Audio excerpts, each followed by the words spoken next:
Pai do Senhor, meu irmão, minha irmã, minha amiga, meu amigo, que bom podermos estar juntos novamente na nossa live Quarta da Palavra, aqui direto dos nossos estúdios da ADVIM, do Templo Sede, e é uma alegria poder estar junto, não é tão distante, mas unidos através da força da tecnologia. Quero saudar uma paz do Senhor a você e a sua família. Nós queremos ler um texto da palavra do Senhor e eu te convido, se você pode estar de posse da sua Bíblia, a encontrar o capítulo 17 no primeiro livro das Escrituras, livro do Gênesis, livro da criação, livro do começo.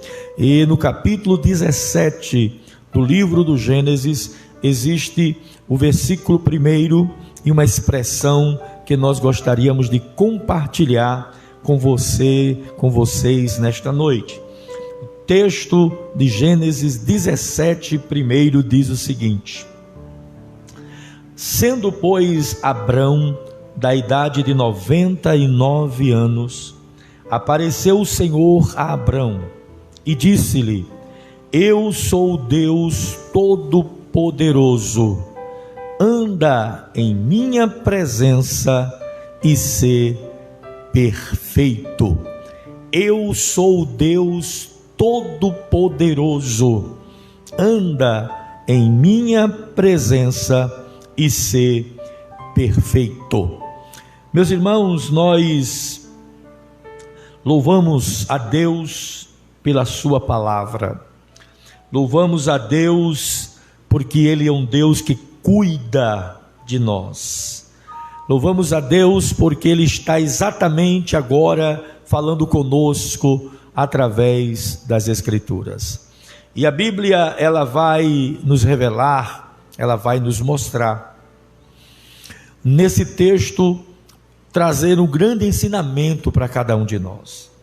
A Bíblia, ela atribui a Deus mais ou menos de 360 formas nominais.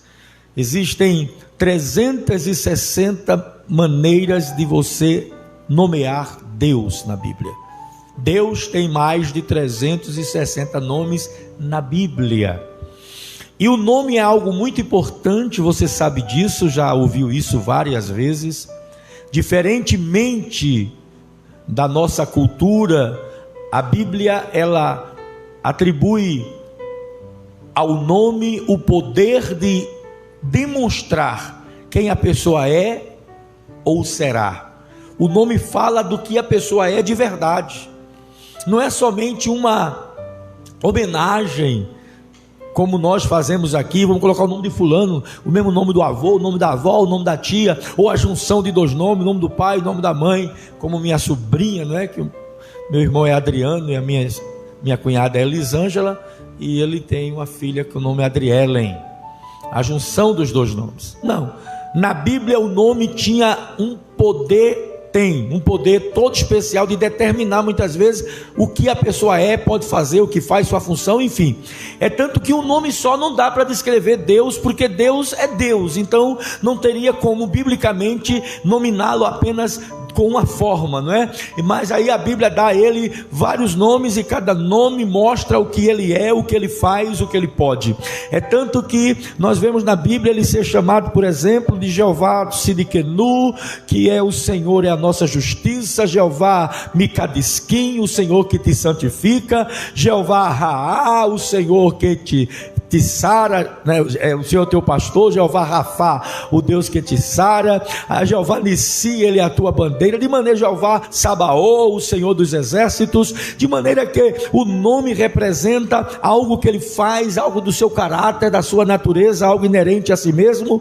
E aqui na Bíblia Sagrada, neste versículo, pela primeira vez, a Bíblia vai falar, vai chamar, vai atribuir a Deus a expressão El Shaddai, Shaddai, quando ele mesmo atribui esse nome a si, ele fala: olha, Abraão, eu sou El Shaddai, eu sou o Deus Todo-Poderoso, anda na minha presença e ser perfeito. E a Bíblia vai falar desse Deus El Shaddai ainda várias vezes, 60 vezes na Bíblia, 60 vezes no Antigo Testamento e 10 no Novo Testamento. Deus vai ser conhecido como o El Shaddai, o Deus que pode tudo, o Deus que tem todo o poder. Louvado seja o nome do Senhor. Abraão, ele vinha de um momento muito ruim perante Deus. Abraão teve quatro datas marcantes na sua vida.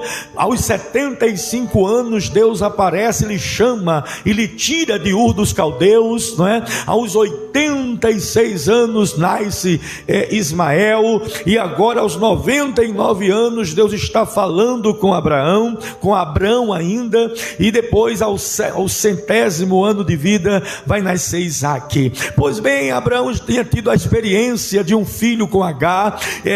Sarai, ela não estava mais acreditando na promessa na sua vida, ela acreditava na promessa na vida de Abrão, porque senão ela não daria Agar a Abrão. Ela disse: olha, Abrão, eu não tenho como gerar filhos, não tenho mais os costumes da mulher, ou seja, não tenho mais ciclo menstrual, eu não tenho como te dar filhos, mas está aí Agar, jovem, pode te dar filho, e vai ter o filho no meu regaço. E então ela fez um projeto, ela fez um plano, e eu já queria te dizer uma coisa: o plano de Deus é melhor do que o teu, o projeto de Deus é melhor do que o teu. O projeto de Deus de Sarai era ter um filho numa barriga de aluguel, o projeto de Deus era Sarai ser mãe, o projeto de Zaqueu era ver Jesus em cima de uma figueira brava cheia de espinho, o projeto de Jesus era jantar na casa de Zaqueu.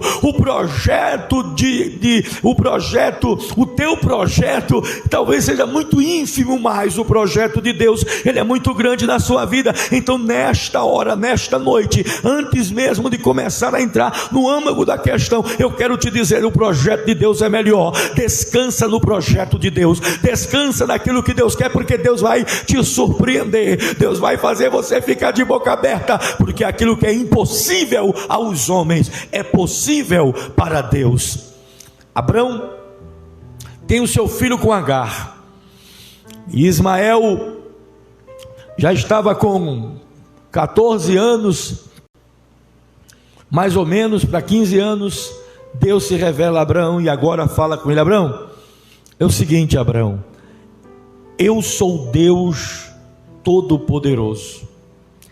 Quando Deus diz isso a Abrão, Deus quer dizer exatamente o seguinte: Abrão, você faz o que você pode, mas eu faço o que eu quero.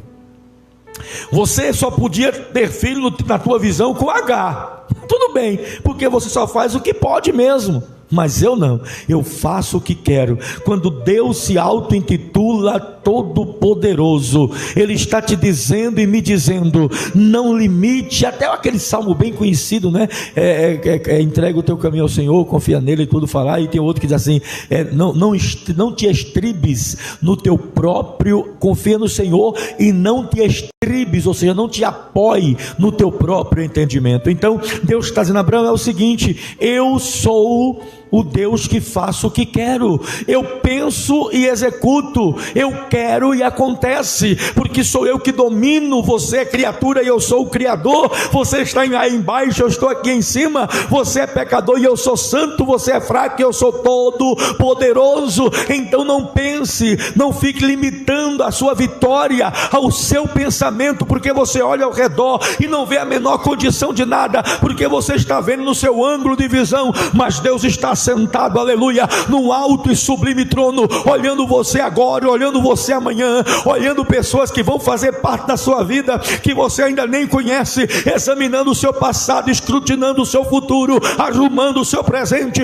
Nesta noite Deus está dizendo: arruma a tua vida, alinha teus passos, porque eu posso, porque eu faço, porque eu quero, e quando eu quero ninguém desmancha, e quando eu assino ninguém apaga, e quando eu dou a ordem ninguém vai fazer revogar. Nesta noite é noite de ordem de Deus, aleluia, de decreto de Deus, é noite de Deus te chamar a responsabilidade e te dizer: quem manda nesta causa sou eu, louvado seja o nome de Jesus para sempre, aleluia. E agora Deus, ele chama Abraão e pede a Abraão algo que, se a gente não entender direito, a gente vai ter um parafusozinho na cabeça apertando até doer. Porque ele fala: olha, ande na minha presença e ser perfeito. Bom, irmão, todos nós sabemos que na nossa linguagem, na nossa cultura, no nosso dicionário, não há como um homem ser perfeito. Até a gente fala assim: todo mundo erra, ninguém é perfeito. E a gente ouvir Deus dizendo a Abraão ser perfeito, quando a gente entende que ninguém é perfeito, parece até que Deus está pedindo uma coisa que Abraão não pode fazer, quando na verdade Deus nunca nos pede nada que não possamos dar. Ele nunca exige de nós nada que nós não sejamos capazes de fazer. Quando Deus pede, é porque Ele sabe que você pode oferecer, que você pode dar. E na verdade, biblicamente, não é?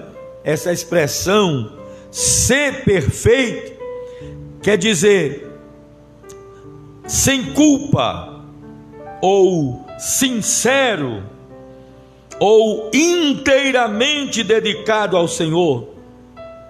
Trata-se de um termo bíblico que chama a integridade. Essa expressão quer dizer: Abraão, seja sólido, seja sólido. E é exatamente este chamado de Deus para nós, solidez. Tem muito crente que parece uma tigela de papa, gente.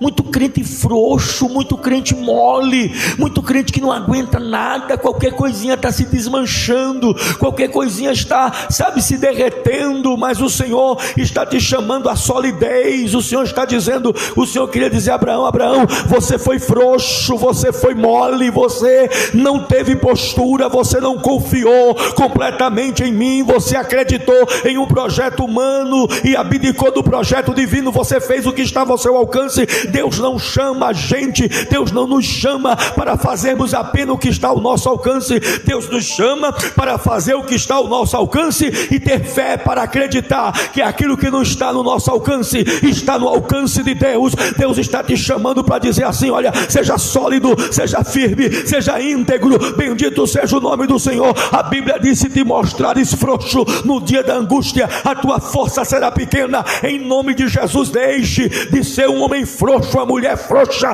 Você precisa crer. Está caindo tudo ao teu redor, está desmoronando tudo, mas a palavra está firme. 1000 cairão ao teu lado, 10.000 à tua direita, mas você não vai ser atingido. A chamada de Deus nesta noite é para uma solidez, é para uma perfeição bíblica, não é para uma perfeição humana. Perfeição humana é ausência de defeito, perfeição bíblica é solidez em meio aos próprios defeitos, acreditando que não sou eu quem vou realizar, porque maior é o que está em mim do que o que está lá fora. Maior é o que está comigo do que o que está com eles. Maior é o que está contigo do que o que está com ele. Deus está te chamando para a solidez da fé. Deus está te chamando para a solidez da palavra. Deus está te chamando para a sua, não tua, sua perfeição. É isto que ele está dizendo a Abraão. A partir de agora, Abraão, está rasinho para eu cumprir a promessa. É como quem diz: daqui a um ano tu vai estar aí com teu filho. Eu não quero dar a bênção para homem frouxo, eu não quero dar a bênção para homem mole. É tanto que quando Deus deu o Isaac, Abraão se transformou num homem sólido. E a partir daí, meu filho, você vai ver um outro Abraão, um Abraão que levou o filho para o Monte Moriá e disse: nós vamos nós vamos subir ao monte e nós vamos descer do monte. Bendito seja o nome do Senhor para sempre. Ele está te chamando para a solidez. Sou Deus Todo-Poderoso, anda na minha presença e ser perfeito. Glória a Deus, ande na minha presença.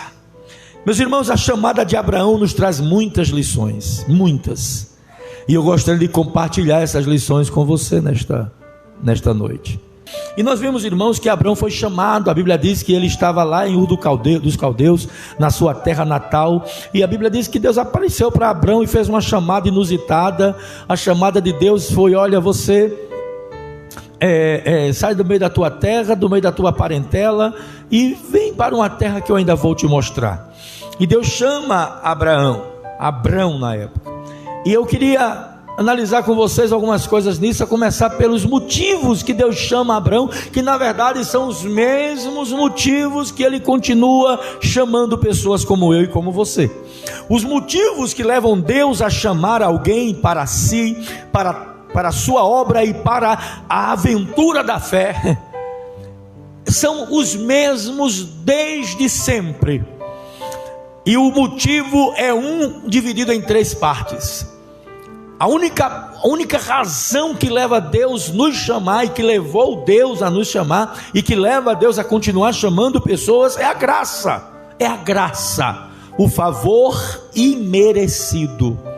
Não há em nós méritos nenhum para Ele nos chamar, nem necessidade nele alguma para precisar de nós. Mas a graça entra em ação, e essa graça se revela de 3 maneiras. É a graça salvadora, é a graça abençoadora e a graça multiplicadora. É importante entender isso para que você não seja um agente decepcionante de Deus, para que você não decepcione aquele que te chamou.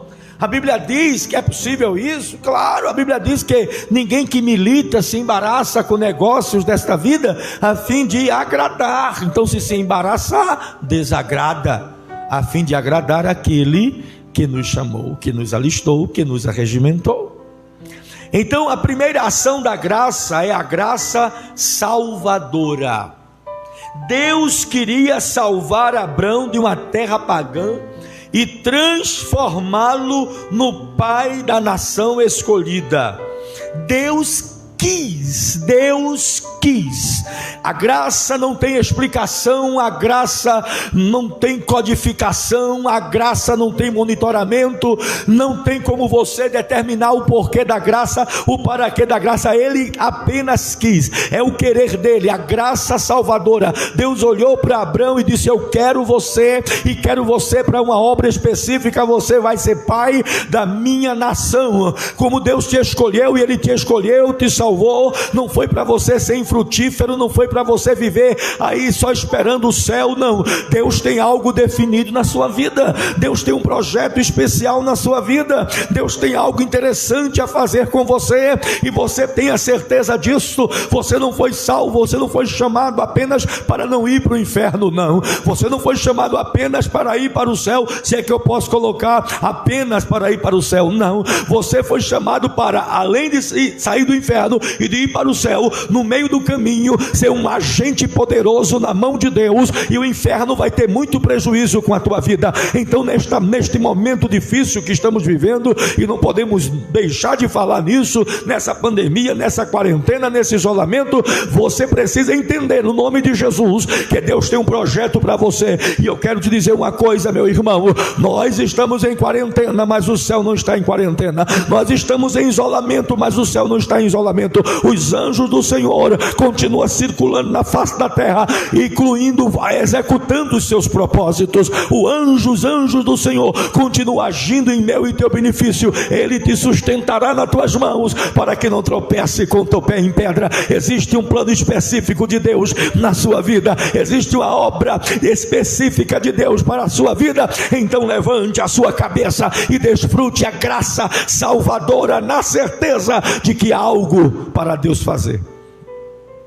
E aí vem a graça abençoadora. Deus queria abençoar outras pessoas através da vida de Abraão.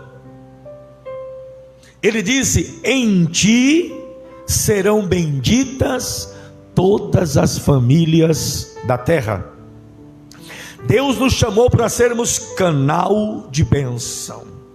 Deus nos chamou para alcançar outras pessoas. Então você precisa viver uma vida abundante para que isso aconteça. Não dá para você alcançar, e quando Deus fala alcançar pessoas, Deus não está te dizendo que vai te colocar numa cruzada. Pode até colocar, mas Ele não precisa colocar você numa cruzada, em cima de um trio, em cima de um palanque, para você pregar. Não precisa. Deus vai te usar. Deus usa até as pessoas que sequer sabem se expressar, que não conseguem juntar uma frase composta. Ele usa essas pessoas, sabe por quê? Porque Deus não usa a gente com palavras, Deus usa a gente com a nossa vida, com o nosso testemunho. Daí Moody disse o seguinte: ganha almas, se for preciso fale alguma coisa, mas ganha almas. Então meu filho, ganhar almas não está relacionado a falar. Eu estou aqui falando, mas não está relacionado somente a isto. Isto é um ministério pessoal, isso foi uma chamada de Deus para a minha vida e para a vida de muitos. Mas tem pessoas que não falam, mas vivem, porque as palavras até convencem, mas a vida e o testemunho, ela arranca, ela traz multidões, ela arrasta. Então viva uma vida abençoadora, viva um evangelho pleno, uma vida abundante. Por isso que Satanás tem colocado tanta depressão no mundo, por isso que o diabo tem colocado tanta tristeza e tanta angústia na alma das pessoas, porque isso impede que você seja frutífero, isso impede que você seja canal de bênção, isso faz com que as pessoas tenham pena e compaixão de você. Mas ninguém precisa ter pena nem compaixão de você, precisa admirar a tua fé, admirar a tua vida, admirar aquele que está dentro de você. É assim que você será canal de bênção. Bendito seja o nome do Senhor. Não importa se mora num palácio ou se mora numa cabana, não importa se está me ouvindo agora dentro de um apartamento luxuoso ou de um barraquinho com seu celular na mão, não interessa. Você é Alabá, Radasharebeque, canal de bênção. Deus te chamou para abençoar, Deus te chamou, não foi só para abençoar a tua vida. Claro que Ele vai abençoar. Como é que você pode abençoar outro se não é abençoado? E não bote bênção de Deus como bem terreno, não coloque bênção de Deus como bem material. Bênção de Deus é muito mais do que isso. Bênção de Deus é muito mais do que carro, do que casa, do que dinheiro. Isto apenas são recursos materiais, recursos humanos. A bênção de Deus transcende tudo isso. A bênção de Deus está varrendo a empresa e cheio da graça, enquanto o proprietário está a ponto de se suicidar. Bênção de Deus é você chegar e Jesus chegar contigo e encher o ambiente da sua presença, porque você é canal de bênção. Não aceite outra coisa, outra verdade que não seja essa. Você é um canal de bênção. Deus te chamou para abençoar outras pessoas. Bendito seja o nome do Senhor. A terceira manifestação, a primeira é graça salvadora. Deus quis te chamar, Ele quis, tá? João 15:16. Não foi você quem me escolheu, fui eu quem escolhi você. Ele quis. Tá certo? Não adianta você ficar, mas eu não mereço. Claro que não merece, Ele sabia disso, mas Ele quis te chamar. A graça salvadora. Depois vem a graça abençoadora. Tem muita gente que quer só a bênção de Deus, só quer a bênção, mas não quer abençoar ninguém. Ele quer que você seja canal de bênção. E em terceiro lugar, a graça multiplicadora. Essa é muito forte. Por quê? Porque através de Abraão e através de você e de mim, Deus quer criar um referencial de fé. Deus queria transformá-lo num exemplo de fé para todos nós. Nós vemos que esse referencial é muito importante hoje. Nossa, como nós somos necessitados de referência. As pessoas às vezes elas são muito radicais. Eu vejo pessoas, por exemplo, dizer assim: não principalmente nas redes sociais, né? Que a gente tem que olhar só para Jesus e tal. É claro. Mas humanamente as referências mudam a nossa vida, e querendo Satanás ou não, Deus sempre terá na terra referência. Vivemos em um momento de completa incredulidade com relação ao ser humano. Vivemos um momento em que as pessoas não acreditam mais em ninguém, mas Deus ainda continua tendo referências na terra. O problema de muitos é que às vezes querem procurar essa referência nas telas, às vezes querem procurar essa referência na mídia, às vezes querem procurar essa referência nos homens midiáticos, e muitas vezes essa referência está lavando o prato na sua casa, esta referência está no meio da tua parentela, pessoas que muitas vezes não conseguiram grandes patamares na sociedade, mas são a referência de fé, uma referência de moral, uma referência de vida, uma referência de evangelho, e muitas vezes são ignoradas, porque as pessoas estão focando em coisas que passam, mas a Bíblia nos ensina que não devemos atentar para as coisas que se veem, porque as coisas que estão muito na cara são temporárias, mas procure as invisíveis, procure as coisas que não se veem, porque as coisas que não se veem são eternas. Às vezes existem princípios eternos na pessoa que lava teu carro, princípios eternos na pessoa que faz a tua comida, seja ela tua parente, esposa ou empregada da tua casa. Princípios que você não vê, porque Deus não trabalha como o homem trabalha. Deus trabalha muito diferente, e Ele tem suas referências. Quando Deus manda, Hugo está aí assistindo a live, e Hugo fala que eu tenho a biografia, eu tenho a autorização para usar a biografia de Davi. Mas veja só, pastor Abel uma vez foi pregar na igreja sobre Davi, disse: rapaz, eu não tenho nem coragem de pregar sobre Davi aqui com o pastor André. Mas não é porque eu admiro muito a vida de Davi, e é um ensinamento para nós muito grande. E quando Deus mandou Samuel ir lá na casa de Jessé, Jessé olhou o referencial que ele conseguia ver, porque Deus disse assim: eu já achei já tenho um homem melhor do que Saul.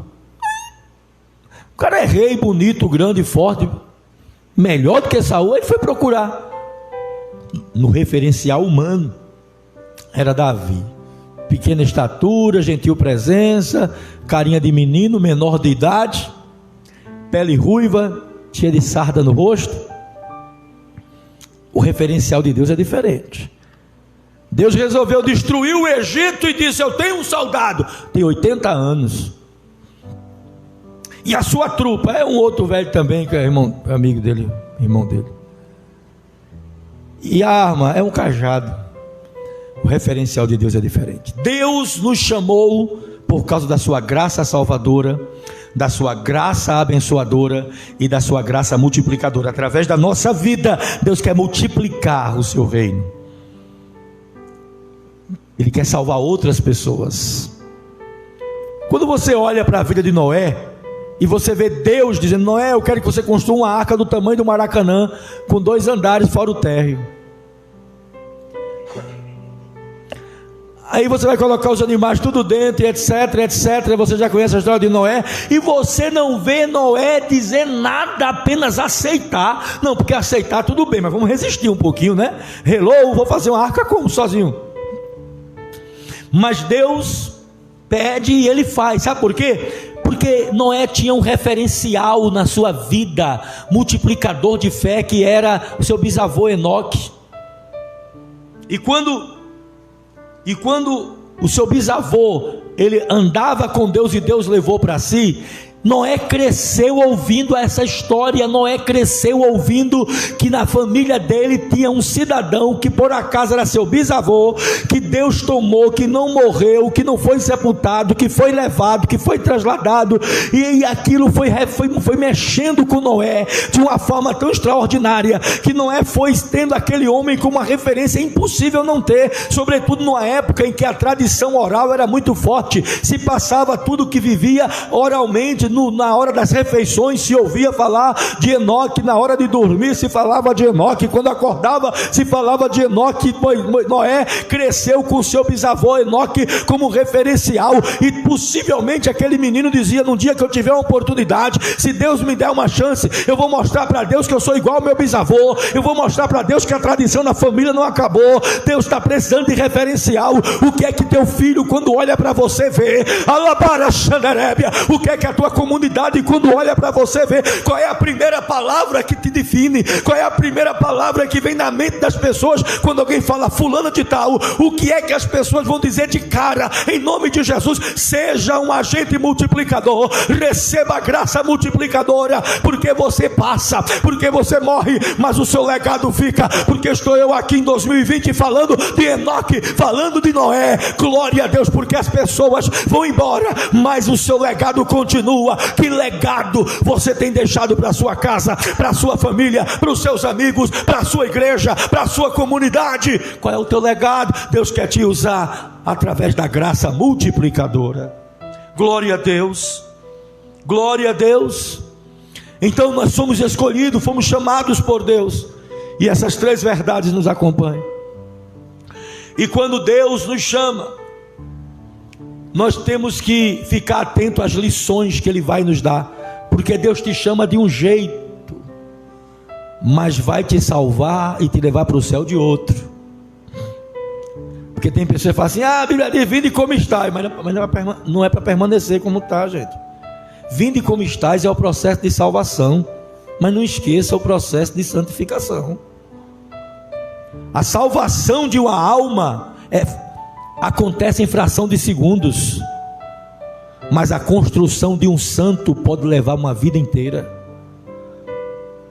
Pegou a visão?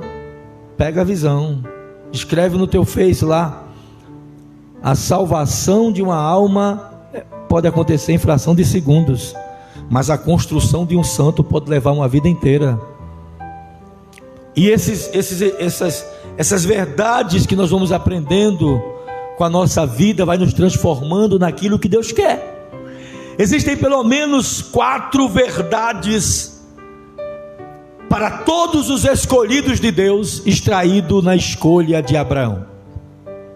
Existem pelo menos 4 verdades. A primeira: a necessidade de uma vida de obediência. Ora, disse o Senhor a Abraão: sai da tua terra. Está lá em Gênesis 12, 1, parte A. E lá em Gênesis 12, 4, parte A, está escrito: assim partiu Abraão como o Senhor lhe tinha dito. Isso aqui fala de obediência. Aí nós saímos de Gênesis, vamos lá para Hebreus, no capítulo de número 11, do versículo 8 até o 19, na galeria dos heróis da fé, está lá a figura de Abraão. E lá em Hebreus 11, do 8 até o 19, nós vamos ver o seguinte: nós vamos ver que Abraão obedeceu quando não sabia para onde ia. Vamos lá, as 4 grandes perguntas: onde, como, quando e porquê?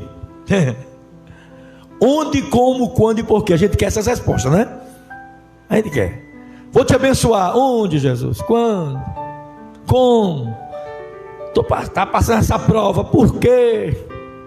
E obedecer quando não se tem essas respostas não é fácil. Pois bem, lá em Hebreus capítulo 11, versículo 8 e 10, Abraão obedeceu quando não sabia onde. Ele perguntava: para onde irei?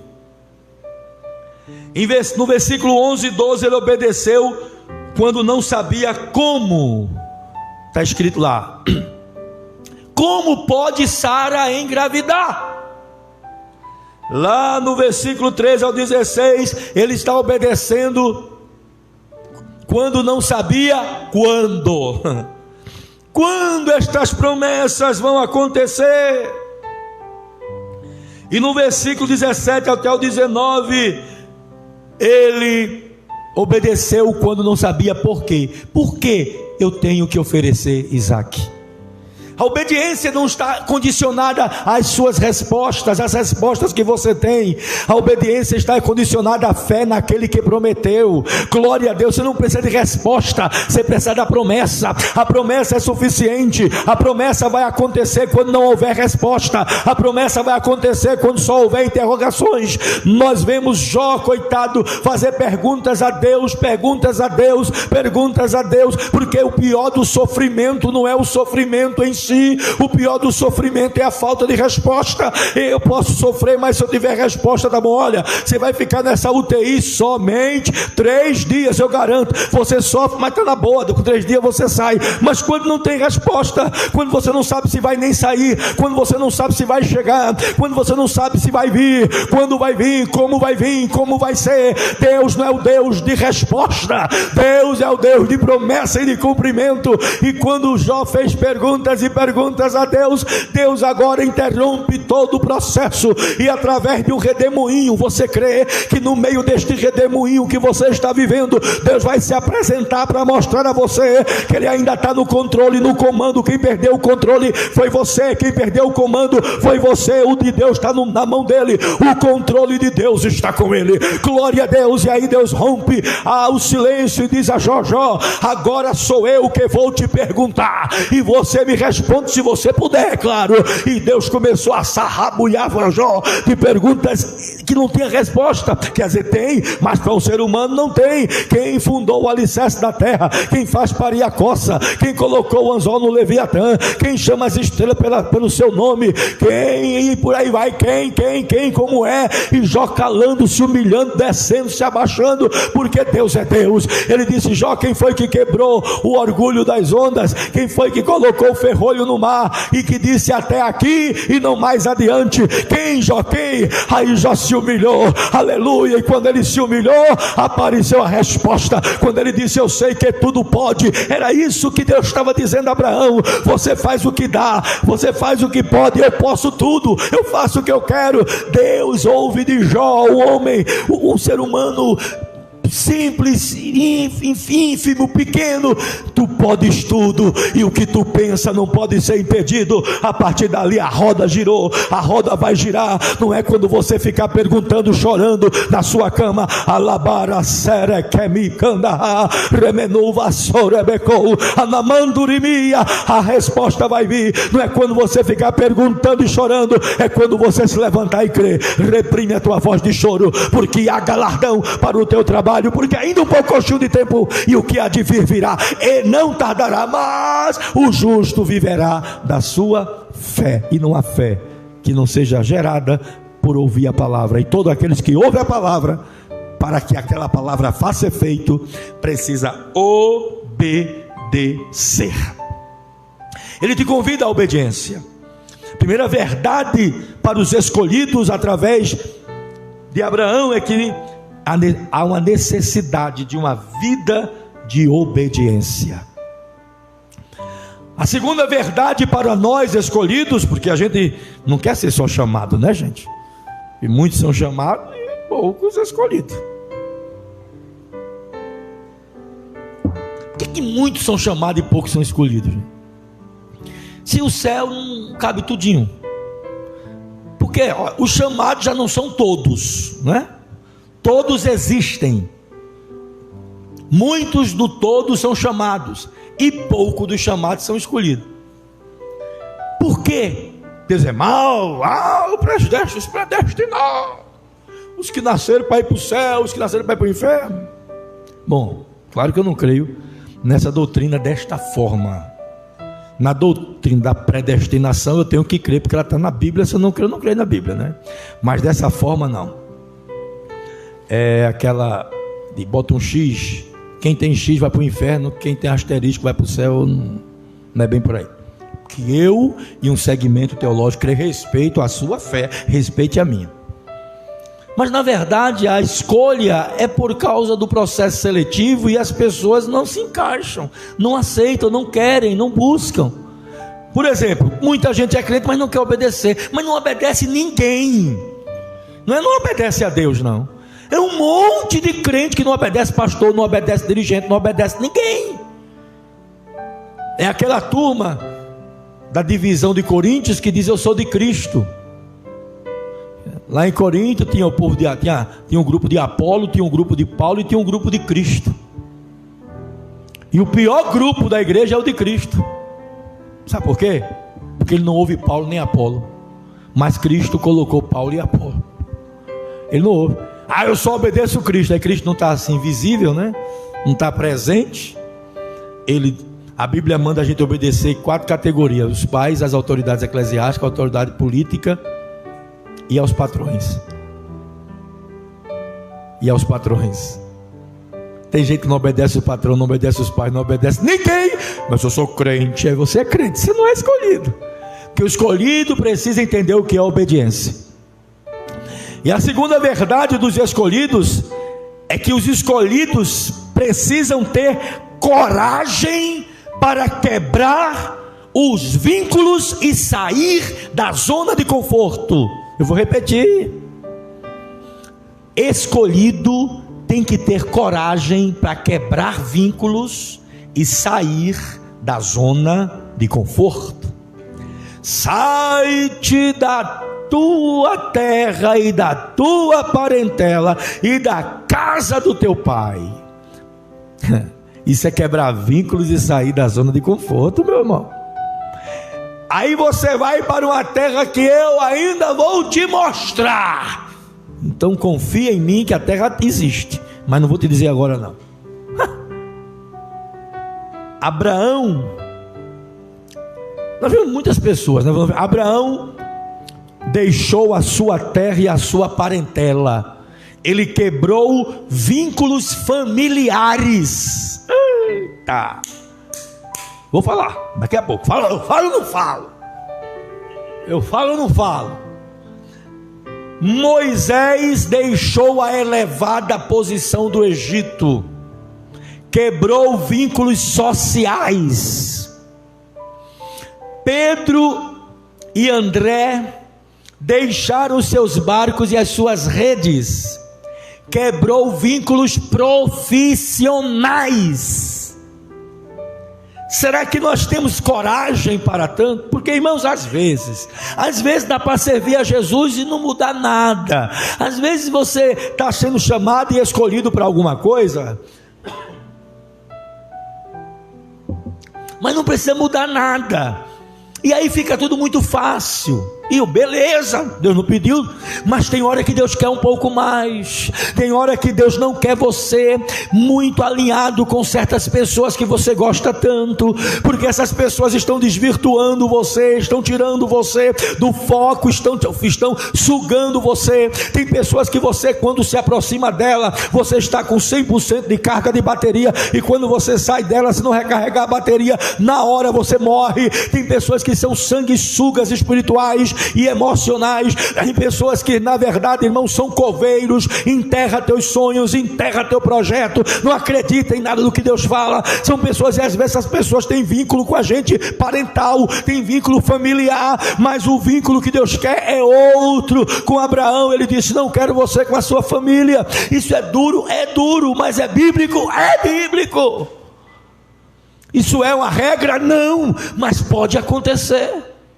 Até porque o próprio Jesus disse: quem não estiver disposto a deixar pai e mãe por amor de mim, não é digno de mim.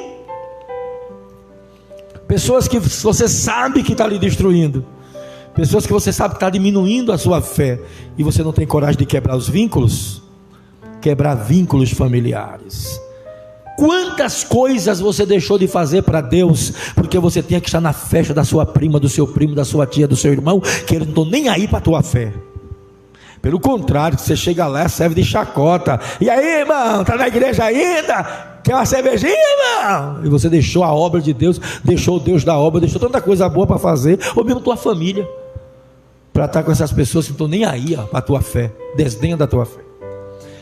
Coragem para quebrar vínculo, coragem para sair da zona de conforto. Moisés deixou a alta posição lá, porque ele precisava sair para Deus prepará-lo para uma obra. Muita gente seguia Jesus, servia Jesus, era crente e continuava pescando. Muita gente, muitos pescadores eram crentes no tempo de Jesus. Muitos pescadores foram alcançados e continuaram pescando. Mas Pedro e João, Deus não queria que ele pescasse. E André, ele disse: eu não quero, vocês não vão pescar mais. Deixa a rede aí, deixa o barco aí, vem ser pescador de almas. Sair da zona de conforto não é sempre que Deus quer, mas quando Deus quer, e se Deus quiser, você está disposto a ter essa coragem? Escolhido. Nós vemos, irmãos, que quem é escolhido precisa ter uma vida de obediência, coragem para quebrar vínculos e sair da zona de conforto. Manter uma vida de altar e de adoração. Você vai encontrar em Gênesis 17, do 7 ao 8, em Gênesis 13, 4, Gênesis 13, 18, você vai ver Abraão fazendo um altar ao Senhor. Você vai ver Abraão criando, fazendo altar e adorando a Deus. E é preciso, nós que somos escolhidos, ter uma vida de oração, de adoração, uma vida, sabe, eu percebo, não vejo, mas eu percebo por alguns flashes, como vai ter gente saindo duramente prejudicado dessa quarentena, porque só consegue manter uma vida de adoração, de oração na igreja. Quando terminar essa fase, que eu não imagino quando vai ser, em maio, não sei, até porque era final de março, passou para abril, agora é maio. Muita gente, mas é muita gente, vai terminar essa quarentena muito pior do que começou, sabe? Mas ainda há tempo de você fazer o seu altar, de você adorar a Deus, de você vigiar, de você examinar as Escrituras, de você confiar, de você se encher da graça, se encher de Deus, independente de ter que preparar sermão, porque quantos só pega a Bíblia porque vai preparar o sermão, mas aí não está pregando mais, e a Bíblia não pega mais por causa disso. Quantos estão aí com a Bíblia empoeirada, quantos estão aí com a vida espiritual destruída, porque, sabe, está morrendo. Quantos já estão na vida de pecado, quantos estão pecando, achando que na quarentena também houve folga na santidade, houve folga no compromisso. Não houve, não senhor, não senhor, e Deus está sentado no seu alto e sublime trono, com seus olhos como chama de fogo, olhando para a face da terra, procurando ainda os fiéis da terra. No meio da pandemia, ainda vale o que está escrito no livro de Salmo: os meus olhos procurarão os fiéis da terra. Deus está procurando fiel, homens, mulheres, jovens, crianças, adultos, que não se corrompe, que não negocia seus princípios, que são escolhidos de verdade e que tem uma vida de altar, de altar. Deus te chamou para o altar, Deus te chamou para a obediência, Deus te chamou para uma graça salvadora, Deus te chamou para uma graça abençoadora, Deus te chamou para uma graça multiplicadora. Bendito seja o nome de Jesus. Deus te chamou porque tem algo na tua vida. Não interessa como está o Brasil, não interessa como está o mundo, não interessa quem é o presidente da república, não interessa quem é o governador do estado. Os projetos de Deus na tua vida estão acima de tudo isso e de todos estes. Projeto de Deus é projeto de Deus. Você foi escolhido, você é um projeto de Deus, e projeto de Deus tem que dar certo. Glória, aleluia. E nós observamos a quarta verdade sobre os escolhidos, é que os escolhidos precisam abrir mão do seu Isaque. Abrir mão do seu Isaque. E só consegue abrir mão do Isaque quem não é frouxo. Quando Deus falou com Abraão, com ele com 99 anos, estava preparando ele para o episódio da sua vida que aconteceria cerca de 41 anos depois. Com 99, Deus manda Abraão não ser frouxo. E com aproximadamente 140, Deus diz a Abraão: me dá o teu Isaque. Ele nem disse para Sara. Sara é frouxa. A mãe vai deixar nada, vai fazer um escândalo, vai se agarrar com Isaac e não vai deixar. Ele só foi lá entregar o seu Isaac porque ele tinha experimentado o processo de mudança, construção, restauração de Deus que vem imbuído no processo de salvação. Porque tem gente que só quer Deus como Salvador, só quer Jesus como Salvador, mas nunca esqueça, Ele é Salvador e é Senhor da sua vida. Ele não é só Salvador. E aí, abrir mão do Isaac requer um processo de entendimento que muita gente não tem e não quer aprender. O Isaac aqui representa tudo aquilo que nós temos de valor, mas às vezes Deus pede a gente: qual é o teu Isaac? Eu não sei, eu sei quais são os meus. E tem alguns que eu nem acho que é Isaac, porque quando Deus pede Isaac, tem coisas que Deus faz que a gente não encontra vocábulo para definir, e os vocábulos mais próximos não são adequados a Deus. Quando Deus pede a Abraão que me dê Isaac, rapaz, Deus ele recheia aquilo de um pouco de, a palavra mais próxima no português é sarcasmo, mas sarcasmo não é bom para Deus. Mas veja só, ele chama assim: Abraão, me dá o teu filho, o teu único filho. E era o único filho, e não tinha Ismael. Mas Deus está dizendo assim: Abraão, você só tem olhos para Isaac, tudo para você, tudo é Isaac, é Isaac, é Isaac, é Isaac, é Isaac. Isaac tomou um lugar na sua vida que não deveria tomar, e eu quero ele agora.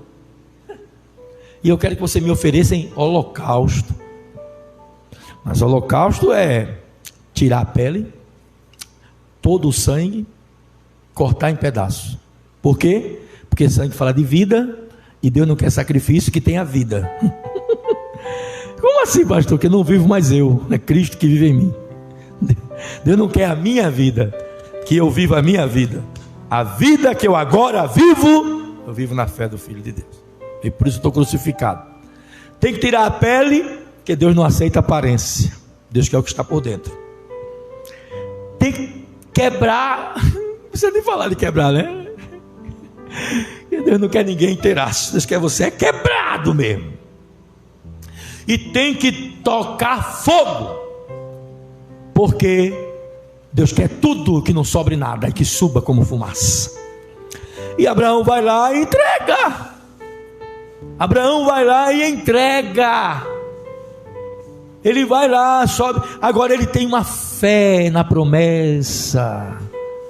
Só entrega o Isaac quem sabe que aquele que fez promessa é maior e merece, é digno. Qual é o teu Isaac? Tua posição social, a tua razão que tu não entrega? Não, eu tenho razão, eu não abro. Fulano tem que vir aqui, Beltrano tem que vir aqui, eu não vou lá. Entrega esse Isaac, viu? Muita pressa. Qual é o teu Isaac?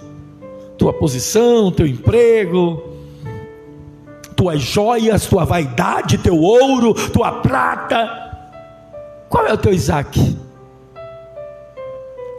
Aquilo que você está tão abraçado, eu não consigo viver sem isso. É um Isaac na sua vida. E muitas vezes Deus pede, e nós temos que estar pronto para abrir mão do nosso Isaac.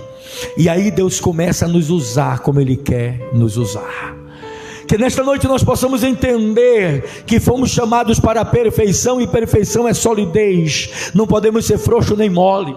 Que nós possamos entender e definir que o El Shaddai faz o que quer e a gente só faz o que dá. Então não fique esperando que as coisas venham com a tua força, virá com a força de Deus, com o poder de Deus. Que nós possamos entender isto, que nós possamos compreender a graça que nos salvou, que nós possamos compartilhar da graça que nos abençoou e quer que nós abençoamos, que nós possamos entender o valor da graça multiplicadora e servir de multiplicação para tantas pessoas que estão precisando de alguém. Olha, eu quero voltar para encerrar essa mensagem, te convidar a você entender o propósito da sua escolha, a necessidade de obediência, e que você possa aplicar na sua vida, glória a Deus, esses princípios que Deus tem para nós. Nós somos chamados para uma vida diferente, meu irmão. Deus abençoe, no nome de Jesus, abençoe tua vida. Que a graça do nosso Senhor Jesus Cristo, o grande amor de Deus e a doce consolação do Espírito Santo seja conosco e com todo o povo de Deus, desde agora e para todo sempre. Amém. Deus abençoe a tua vida, em nome de Jesus.